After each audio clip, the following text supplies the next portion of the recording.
Bir ata kimi dedim ki, nə təhər məsləhətdir bu sənin üçün. Ancaq unutma ki, hərbi ən ağır bir peşədir ki, mən hamısına dözəcəyəm. Getdiyi müddətdən də bizim heç bir əlaqəmiz ola bilmədi ondan. Elə biz ondan soruşduq, bundan soruşduq yoldaşlarla ki, Ümiddən bizə bir məlumat. Uşaqlar deyir ki, vallahi Ümid sağ-salamatdır, onlar qabaqdadılar, öndə gedənlər olmuşdur. Hardasa 25 nəfər, həmən hərbi hissədən. Ümid kimin oğlanlar 3000 şəhid oldu, hamısı da igidliyi ilə, hamısı da ad çıxartdılar. Dedim canıma müharibəyə, ayağında problem var. Dedim amma heç nə olmaz, sağ gedib salamat gələcəyəm. Biz də bu balam ilə fəxr eləyirik, balaları ilə fəxr eləyirəm ki, çox şükür, yenə də bu körpə 2 balası qaldı bizə əmanət.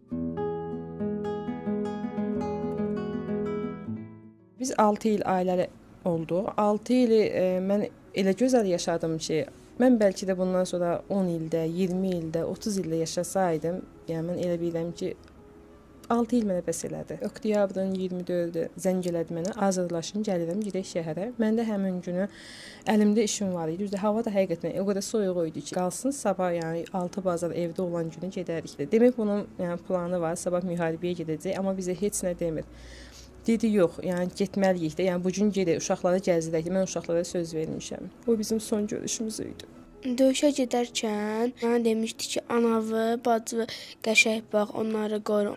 Atam qəhrəmandır. Mən də atamın yolunu davam etdirəcəm. Atam şəhid oldu, mən onu xatırlamırdım.